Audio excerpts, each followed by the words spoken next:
The moment انہوں نے وہ بونٹ کو مارنا شروع کیا ڈنڈوں سے اور مکوں سے، تو پھر میں نے اپنا کیمرہ آن کر لیا۔ مجھے حیرت یہ ہو رہی تھی کہ وہ کوئی ایک لیکوڈ پھینک رہے تھے مستقل گاڑی کے اوپر۔ آپ ہی کہہ رہے ہیں وہ ایسڈ ہے، وہ تیزاب ہے۔ جب آپ تیزاب پھینک رہے ہیں تو آگے سے فائر ہی کیا جائے گا نا، تو میرے لیے بڑا نارمل ہے 20-25-50 لوگوں کو فیس کرنا، مار پیٹ برداشت کرنا۔ تو آئی تھاٹ کہ مجھے باہر نکلنا چاہیے، بجائے اس کے کہ تاثر ملے کہ شاید گھبرا گئے ہیں، ڈر گئے ہیں۔ وہ تو پروردگار کا شکر ہے، شاید اللہ تعالیٰ کی ذات کو اس طرح فیصلہ کرواتی ہے کہ وہ سیکیورٹی والے بیچارے نے بڑا دروازہ زور سے بند کروا کے جو لاک کریں آپ۔ تو یہ ضروری تو نہیں تھا کہ میں جھلس جاؤں یا میں مار دیا جاؤں تو اس کے بعد حرکت میں آئیں گے ادارے۔ مجھے کوئی پرواہ نہیں ہے، میں پہلے دن سے اللہ تعالیٰ کی ذات جانتی ہوں، اور شاید آپ سے بھی یہ بات ہوئی کہ یہ مجھے لگتا ہے کہ اس مشن میں کہیں نہ کہیں میری زندگی جائے گی۔ بسم اللہ الرحمن الرحیم، السلام علیکم، میں ہوں عمر چیمہ اور آپ دیکھ رہے ہیں ایسے ٹائمز۔ سید اقرار الحسن صاحب اس وقت میرے ساتھ موجود ہیں۔ پیر حق خطیب کے حوالے سے ایک ان کی ملک گیر مہم چل رہی ہے جس میں یہ مختلف شہروں میں جا رہے ہیں اور اپنا پیغام جو یوٹیوب پلیٹ فارم پر دیتے رہے، اپنے ادارے کی سطح پر دیتے رہے، وہ شہر شہر جا کر لوگوں کو مختلف اداروں میں جا کر دے رہے ہیں۔ اور اسی سلسلے کی کڑی ایک آج گجرانوالہ میں یہ گئے اور وہاں پر ان پر حملہ ہوا۔ یہ کیا اس کا سیاق و سباق ذرا ان سے جانتے ہیں۔ السلام علیکم۔ وعلیکم السلام عمر، کیا حال ہے آپ کے؟ اللہ کا شکر۔ آپ آج کون سے شہر گئے ہوئے تھے؟ ہم گجرانوالہ گئے تھے، اور یعنی کل ہم نے لاہور کی ایک یونیورسٹی میں طلباء اور طالبات سے بات کی، آج گجرانوالہ جانا تھا، کل فیصل آباد ایک یونیورسٹی میں اور وہاں کے چیمبر آف کامرس میں، تو اور اس سے پہلے ملتان تھے، حیدرآباد تھے، کراچی تھے، اینڈ دین پھر ہم نے انشاءاللہ پاکستان کے باہر بھی۔ تو یہ اب تک آپ نے جتنی شہر آپ نے گھومے ان میں کتنواں حملہ ہے یہ؟ چونکہ اس سے پہلے بھی اس سے پہلے ملتان میں انہوں نے کوشش کی تھی، لیکن وہاں چونکہ لوگ ذرا کم تھے، یہ نسبتاً چونکہ اس کے اڈے کے قریب ہے تو ذرا وہاں سے لوگ بھیجنا آسان تھا جو اس کے چیلے ہیں۔ تو اب دیکھنا ہے کہ مقامی طور پر کتنے اس کے جو مارکیٹنگ ایجنٹ تھے، کیونکہ ہر شہر میں مارکیٹنگ ایجنٹ تو تھے نا اس کے، جہاں سے یہ لوگوں کو بسوں میں بھرتے تھے اور بسوں کا بھی ایک پورا نیٹ ورک تھا۔ آج ذرا یہ زیادہ منظم اس لیے ہو کر آئے کہ یہ ان کے اڈے کے قریب 1-1.5 گھنٹے کا شاید فاصلہ ہے حق خطیب کے اڈے سے۔ اور صبح کتنے بجے تقریباً یونیورسٹی پہنچے؟ ہم تقریباً پہنچے ہیں 12:30 بجے کا وقت تھا، لیکن ہم تھوڑا سا 15-20 منٹ تاخیر سے پہنچے، اور مرکزی دروازے کے باہر انیشلی 2-3-4 لوگ آئے اور انہوں نے مارنا، دا مومنٹ انہوں نے وہ بونٹ کو مارنا شروع کیا ڈنڈوں سے اور مکوں سے، تو پھر میں نے اپنا کیمرہ آن کر لیا۔ اینڈ آئی ایم شیور کہ جو CCTV فوٹیج ہے، آئی ہوپ کہ پولیس وہ حاصل کر لے تو اس میں سب چیزیں بالکل واضح ہو جائیں گی۔ ظاہر مرکزی یونیورسٹی کے مرکزی گیٹ کے باہر یہ سب کچھ ہوا ہے، تو آئی ایم شیور کہ وہاں CCTVs انسٹال ہوں گے۔ مجھے حیرت یہ ہو رہی تھی کہ وہ کوئی ایک لیکوڈ پھینک رہے تھے مستقل گاڑی کے اوپر، اور وہ ہم نے بعد میں اس کو جب میں سارا نمٹا کے اس کے بعد جب میں ویڈیوز دیکھنا شروع کی دے نا، I realized کہ یہ تو نہیں ہے کہ آپ تم آئے ہیں کسی کو جان سے مارنے کے لیے اور اس پہ نعرے لگا رہے ہیں مرد آباد کے اور حق خطیب زندہ باد کے، کارل حسن مرد آباد،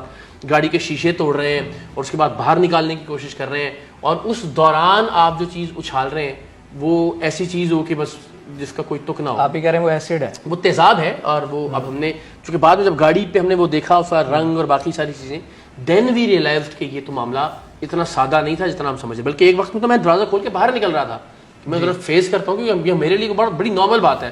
ہم نے جب بھی کسی جگہ بھی ریڈ کیا، اس محلے کے لوگ اکٹھے ہو جاتے ہیں، اس برادری کے لوگ اکٹھے ہو جاتے ہیں، سارے تاجر اکٹھے ہو جاتے ہیں، سارا فیکٹری کا عملہ اکٹھا ہو جاتا ہے، تو میرے لیے بڑا نارمل ہے 20-25-50 لوگوں کو فیس کرنا، مار پیٹ برداشت کرنا۔ تو آئی تھاٹ کہ مجھے باہر نکلنا چاہیے، بجائے اس کے کہ تاثر ملے کہ شاید گھبرا گئے ہیں، ڈر گئے ہیں۔ وہ تو پروردگار کا شکر ہے، شاید اللہ تعالیٰ کی ذات کو اس طرح فیصلہ کرواتی ہے کہ وہ سیکیورٹی والے بیچارے نے بڑا دروازہ زور سے بند کروا کے جو لاک کریں آپ۔ آئی تھاٹ کہ یار ایسا نہ ہو یہ بیچارے سیکیورٹی والوں پر کوئی آ جائے کہ جی یہ وہ سیکیور نہیں کر سکے، تو میں نے اس کے کہنے پہ دروازہ بند کیا۔ دین پھر انہوں نے بڑی مشکل سے کچھ نہ کچھ کر کے، خود بھی دھکے کھا کے، مار کھا کے، انہوں نے ہمیں گیٹ کے اندر بند کر دیا۔ یہ ان کو سمجھایا ہوا تھا کہ گیٹ میں انٹر نہیں ہونا آپ نے، ورنہ ٹریس پاسنگ کا آپ کو پھر یونیورسٹی کی طرف سے بھی مقدمے کا سامنا ہوگا۔ صحیح۔ تو پھر یہ باہر ہی کھڑے رہے، انہوں نے پھر وہاں بھی گالم گلوچ اور بہت کچھ کیا۔ آپ کی گاڑی کے آگے کچھ خواتین بھی تھیں جو کہ اسٹوڈنٹ معلوم ہوتی ہیں؟ نہیں، اسٹوڈنٹ ہرگز نہیں، بالکل نہیں معلوم ہوتی، وہ آپ دیکھیں گے تو آپ رنگین برقعے پہنے ہوئے۔ جی وہ بالکل چیلیاں ہیں ان کی۔ تو یہ عورتوں کو استعمال کرنا، بدبخت انسان اپنے کرتبوں کے لیے بھی عورتوں کو استعمال کرتا ہے، اپنی ویڈیوز کے لیے بھی عورتوں کو استعمال کرتا ہے، ویسے بھی عورتوں کا استحصال کرتا ہے، اڈے پر بھی اس نے عورتوں کا استعمال کیا، اور آج بھی عورتوں کا۔ اب ہم ظاہر یہ نہیں کر سکتے تھے کہ گاڑی چڑھا دیتے خواتین کے اوپر۔ اب دیکھیں نا، میرے ساتھ کوئی سیکیورٹی ہوتی اور خدا نہ خواستہ کسی طرح کی یہاں سے ریٹیلیشن ہوتی، کوئی فائر کی، جب آپ تیزاب پھینک رہے ہیں تو آگے سے فائر ہی کیا جائے گا نا۔ آپ 3-4 لوگ جو گاڑی میں تھے بس ہم وہی تھے جو کوئی سیکیورٹی نہیں، کوئی ویپن نہیں، کچھ نہیں۔ میں تو ظاہر وہی بات کہ ہم نے عمر بزور بازو تو کوئی تبدیلی نہیں لے کر آنی نا، ہم نے کوئی لڑائی تو نہیں کرنی، لڑائی کرنی ہو تو پھر ہم دیکھیں کہ کتنے لوگ کہاں پر لے کر آ سکتا ہے، لیکن معاملہ یہ ہے نا کہ وہ پھر ہماری شکست ہوگی۔ آپ بزور بازو تب حرکتیں کرتے ہیں جب آپ کے پاس دلیل ختم ہو جاتی ہے, تب آپ مار پیٹ کرتے ہیں, جو کہ نہیں ہے اس بدبخت کے پاس. کوئی جواب ہی نہیں ہے کسی بات. جس آدمی کو گفتگو کرنی نہیں آتی ہے, علامہ اقبال کا کوئی شعر ٹھیک سے نہیں پڑھ سکتا, کوئی آیت کوئی حدیث آج تک کے ساتھ بھی نہیں سنائی, اس بدبخت سے مار پیٹ کے علاوہ اب کیا توقع کر سکتے ہیں, یہ فراڈ وغیرہ کیا. تو مجھے جو تشویش والی صورتحال لگی کہ اب تک اداروں کے, بہت طاقتور اداروں کے بہت امپورٹنٹ لوگ اس کے ساتھ کھڑے تھے, اس کے خلاف کوئی قانونی کارروائی نہیں ہونے دے رہے تھے, بہت سارا. اور مجھے حیرت ہوتی تھی کہ یار ایسا کیا کر رہا ہے یہ حکومت کے لیے, ریاست کے لیے اور اداروں کے لیے کہ اس بدبخت کے ساتھ بھی لوگ کھڑے ہیں. تو اب جب یہ تیزاب پھینکنے والا واقعہ ہوا ہے, جو کہ دہشت گردی کا واقعہ ہے, اب قانون میں بھی دیکھیں 2020 کے بعد غالباً اب تیزاب گردی جو ہے وہ انسداد دہشت گردی کی عدالتوں میں اس کے کیسز چلائے جائیں. تو یہ ضروری تو نہیں تھا کہ میں جھلس جاؤں یا میں مار دیا جاؤں تو اس کے بعد حرکت میں آئیں گے ادارے. مجھے کوئی پرواہ نہیں ہے, میں پہلے دن سے اللہ تعالیٰ کی ذات جانتی ہوں, اور شاید آپ سے بھی یہ بات ہوئی کہ یہ مجھے لگتا ہے کہ اس مشن میں کہیں نہ کہیں میری زندگی جائے گی. اللہ خیر کرے. تو الٹیمیٹلی میں سمجھتا ہوں وہ بھی شاید میری فتح ہوگی کہ شاید اس کے ذریعے یہ فتنہ اپنے انجام کو پہنچے. لیکن اگر کسی کے جان کے جانے کا انتظار ہی کر رہی ہے ریاست اور حکومت تو فابیا میری جان کی قربانی.